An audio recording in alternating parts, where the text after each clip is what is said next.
Ternyata kalau kita menginginkan sesuatu, alur untuk mendapatkannya itu kayak gitu teman-teman. Satu, percaya sama rencana Allah. Disebut dengan istikharah, minta pendapat Allah. Istikharah ini dalam konteks pembicaraan kita malam ini bukan sekedar ibadah sholat 2 rakaat. Walaupun secara ritual dia adalah sholat 2 rakaat, tapi secara nilai dia bukan hanya soal sholat 2 rakaat, tapi soal bergantung kepada Allah, minta pendapat Allah, nanya kira-kira menurut Allah gimana nih. Terus Allah jawabnya lewat siapa? Nah, Allah menjawabnya lewat istisyarah. Pertama, istikharah, minta pendapat Allah. Ya Allah, beri saya petunjuk, ini mau gimanain, ini apa yang harus saya lakuin.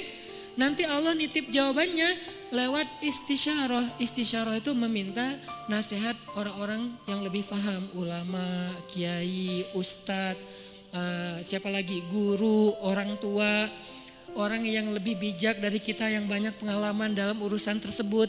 Kita minta pendapat mereka, biasanya Allah nitip jawaban itu melalui lisan-lisan mereka yang terjaga. Karena memang Allah mengatakan auliaullah, wali-wali Allah itu ketika dia sudah dekat dengan Allah, maka Allah menjadi pendengarannya, Allah menjadi penglihatannya. Maksudnya yang dia lihat itu sesuai dengan yang Allah inginkan, yang dia dengar itu hanya yang Allah ridhoi, yang dia ucapkan hanya yang Allah ridhoi. Artinya lisannya, telinganya, matanya udah terjaga, selain pikiran dan hatinya pastinya terjaga.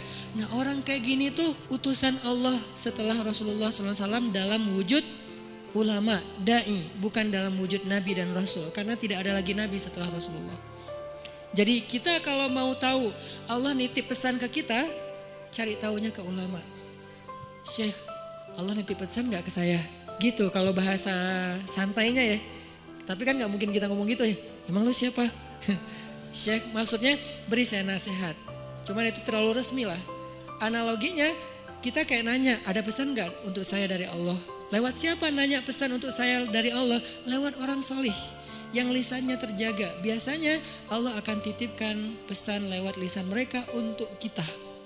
Ini namanya istisyarah, meminta isyarat. Isyarat itu bahasa Arab yang jadi bahasa Indonesia. Isyarah jadi isyarat. Isyarat itu artinya petunjuk. Jadi kalau ada yang ngasih isyarat berarti ngasih petunjuk. Itu arti sebenarnya dari isyarah. Jadi istisyarah meminta isyarat atau meminta nasihat yang sifatnya menunjukkan jalan mana yang baik yang harus kita jalanin. Karena Allah gak bicara langsung kepada kita dalam bahasa wahyu kecuali apa yang sudah diwahyukan di Al-Quran. Karena yang bicara langsung dengan wahyu itu kan hanya para nabi. Kita kan gak bisa langsung wahyu turun dari langit, saya baru dapat wahyu, gak bisa kan. Kadang-kadang kita kayak kegeeran gitu, saya baru dapat ilham, padahal bukan ilham gitu kan. Ilham dari siapa dulu nih? Bisa jadi ilham dari wasawisus syaitan. Siapa tahu ilham kita tentang komen, tentang caption, tentang postingan, tentang repost, broadcast, itu bukan dari Allah, dari setan, karena tidak terjaganya kita. Kalau para ulama, insya Allah mereka terjaga, Allah yang jaga mereka. Sehingga insya Allah ilham mereka itu gak dari mana-mana. Apalagi mimpi ulama itu adalah benar. Mimpi Nabi wahyu, mimpi ulama benar. Itu satu tingkat di bawah para Nabi. Bahkan disebutkan mimpi ulama adalah satu bagian dari 70 bagian kenabian. Nabi itu kan punya banyak bagian kenabian, nubuwah namanya. Nah, satu bagian dari 70 bagian itu adalah mimpi yang benar dari seorang ulama atau orang soleh. Sehingga saya merasa bahwa minta nasihat dan minta doa dari Habib Ali Zainal Abidin itu bagian dari isyarah. Setelah itu ini nggak harus berurutan ya, istikharah, isyarah itu nggak harus berurutan. Bisa yang mana yang memungkinkan duluan. Akhirnya kemudian saya istikharah, minta Allah, ya Allah saya pengen ketemu Nabi.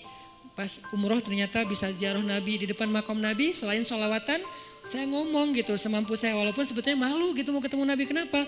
Amalan kurang, sholawat kurang. Ujuk-ujuk datang minta banyak request gitu kan, kayak ngerasa nggak pede. Tapi mau ke siapa lagi? Meminta nasihat dalam bahasa kayak apa ya? Kayak orang lagi berkunjung gitu. Walaupun pastinya doanya kepada Allah. Jadi saya bukan berdoa kepada Nabi ya, berdoa kepada Allah. Cuman lagi ziarah tuh kayak ngomong gitu. Sebagaimana Nabi bicara dengan Khadijah ketika ziarah makam Khadijah. Ya Rasul, saya gimana ya? Mau gimana ini ya dakwahnya? Udah beres itu masuk ke Raudhah, ya Allah beri saya petunjuk. Doa yang saya gak pernah tinggalkan, Rabbana atina min ladunka rahmah wa hayyi' lana min amrina rasyada. Kalimat terakhir itu tuh. Wa hayyi' lana min amrina rasyada. Ya Allah siapkanlah untuk saya petunjuk dalam urusan saya. Mau gimana nih kalau bahasa sederhananya? Ternyata Allah beri petunjuk lewat doa tadi para orang soleh, kemudian mimpi, kemudian dapat sebuah kejutan dari Allah yang mungkin sebagian orang melihat kejutan ini sebagai sesuatu yang sedih, musibah, ujian. Tapi saya ngelihatnya ini bukan ujian, ini justru jawaban dari doa saya bahwa Allah ingin memberikan celah. Oh gini masuknya, sehingga akhirnya saya merasa bahwa saya mendapatkan apa yang saya minta. Ini sebagai testimoni orang yang pernah mencoba jalur itu ternyata berhasil, maka coba deh dalam urusan kita. Gimana? Istikharah, istisyarah, istifta. Apa itu istifta? Istifta dari kata fatwa. Bahasa Arab kalau ada ista, alif sinta, itu artinya meminta. Apaan minta apa gitu. Ini kode gitu. Jadi kalau dalam grammar bahasa Arab ada alif sin ta, itu artinya meminta. Jadi kalau istisyarah meminta isyarah, istikharah meminta khiyarah, istifta meminta fatwa. Jadi minta fatwa. Minta fatwa itu mana? Halal haram, benar salah, hak batil, mana yang harus saya pilih. Nah itu namanya istifta. Sehingga datangnya harus kepada ulama. Kalau istisyarah boleh ulama, boleh orang bijak, boleh orang tua, boleh orang soleh yang ahli ibadah gitu kan. Bisa jadi ahli ibadah itu teman kita sendiri atau siapapun yang kita kenal. Tapi kalau istifta harus ulama. Kalau di Indonesia ulama yang tergabung dalam sebuah organisasi yang resmi, majelis ulama. Itu yang masalah istifta. Dan yang keempat, ini yang paling penting, istiqomah. Apa arti istiqomah? Banyak orang mengartikan istiqomah itu terus menerus, bukan. Itu namanya dawam. Kalau kita sholat tahajud setiap malam selama setahun namanya dawam dengan tahajud. Disebut orang yang qawwam. Kalau sekali doang, qaim. Kalau kita puasa setiap Senin Kamis selama bertahun-tahun namanya dawam, berpuasa. Disebut dengan sawam. Kalau sekali doang, soim. Kalau cewek, soimah.